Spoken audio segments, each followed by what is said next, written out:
வாங்க இன்றைக்கி ராகி அடை செய்ய போகிறோம். அதுக்கு மாவு வந்து 2 கப்பு எடுத்திருக்கேன் மாவு.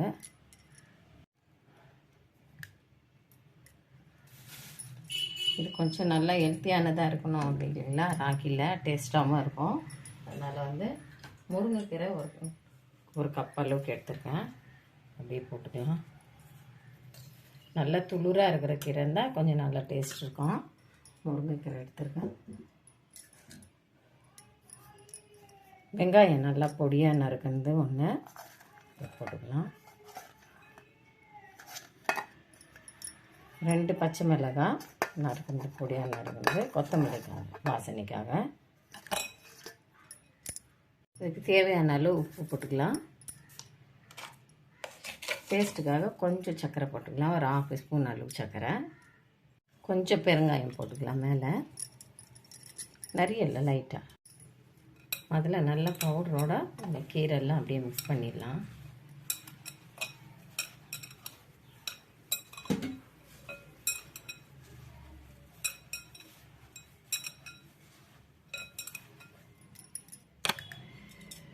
கொஞ்சம் கொஞ்சமாக தண்ணி சேர்த்து அப்படியே பிசைந்துக்கலாம்.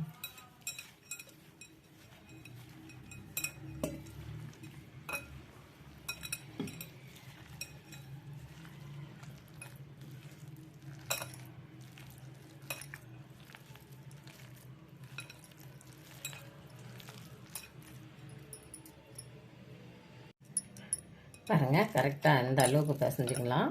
ரொம்ப கட்டியாகவும் இல்லாமல் ரொம்ப குழஞ்சும் இல்லாமல் இந்த அளவுக்கு உருட்டுற அளவுக்கு இருந்தால் போதும். இந்த மாதிரி தட்டுறதுக்கு கரெக்டாக இருக்கும். இப்போ வந்து இதை எப்படி தட்டி போடுறோன்றதை பார்க்கலாம். ரொம்ப ஹெல்த்தியான கால்சியம் நிறைஞ்ச ராகி முருங்கைக்கீரை அடைங்க.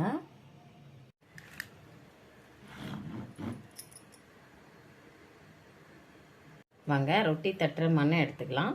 ஒரு காட்டன், நல்லா ஒயிட் காட்டன் நினச்சி நல்லா ஈரமாக இருக்கட்டும், அப்படியே நினச்சி இந்த மேலே போட்டுக்கலாம். மாவு கொஞ்சம் நல்லா ரவுண்டாக உருட்டி, சப்பாத்தி மாவு பதத்துக்கு உருட்டி சின்ன சின்ன அடியாக தட்டி வச்சிடலாம். இந்த மாதிரி மெலீஸாக நல்லா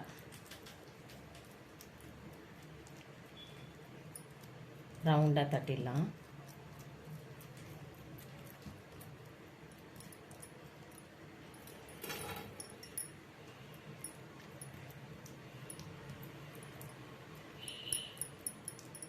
எவ்வளோ மெலிஸ் பண்ண முடியுமோ பண்ணுங்கள். தடியாக இருக்கிறதோட மெலிஸாக இருந்தால் டேஸ்ட்டு நல்லாயிருக்கும். நல்ல அடை பதத்துக்கு ரவுண்டாக போட்டுடலாம். இந்த அளவுக்கு தட்டிடலாம் ரவுண்டாக. அடுப்பில் தவா வச்சு சூடானோடனே ஒரு அடியாக எடுத்து இந்த மாதிரி போட்டுடுவோம். கையில் எடுத்தாலே ஈஸியாக வந்துடும். நமக்கு தண்ணி தெளித்து வச்சுருக்கிறதுனால இப்படி ரவுண்டாக தட்டி கொஞ்சம் மேலே அப்படி லைட்டாக எண்ணெய் போடலாம். நல்லா தட்டி எடுத்துடலாம். தட்டிட்டு இந்த மாதிரி திருப்பினாலே வந்துடுங்க அழகாக. இந்த பாருங்க அடை அதான் காட்டனில் போட்டுடணும். ஈஸியாக இருக்கும் தட்டுறதுக்கு. பாருங்க, சூப்பராக ரெடி ஆயிடுச்சு. ஆகியால அப்படியே வேறு எல்லாம் மாற்றிடலாம்.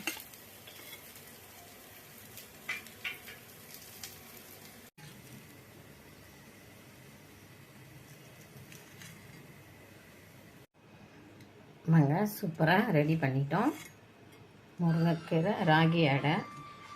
இந்த அடைக்கு வந்து நம்ம சட்னி இல்லை சாம்பார், திக்காக சாம்பார், வெறும் கிள்ளி போட்ட சாம்பார் மாதிரி இல்லாமல் நல்லா காயில் போட்டு திக்காக செய்யணும் அந்த சாம்பார், இல்லைன்னா கார சட்னி இல்லை தேங்காய் சட்னி, இந்த மாதிரி எல்லாம் யூஸ் பண்ணிக்கலாம். ரொம்ப டேஸ்டியாக நல்லாயிருக்கும், ஹெல்த்தியானதாகவும் இருக்கும், கால்சியம் நிறைஞ்சதாகவும் இருக்கும். அது மாதிரி இந்த வீடியோ பிடிச்சிருந்தா லைக் பண்ணுங்கள், ஷேர் பண்ணுங்கள்.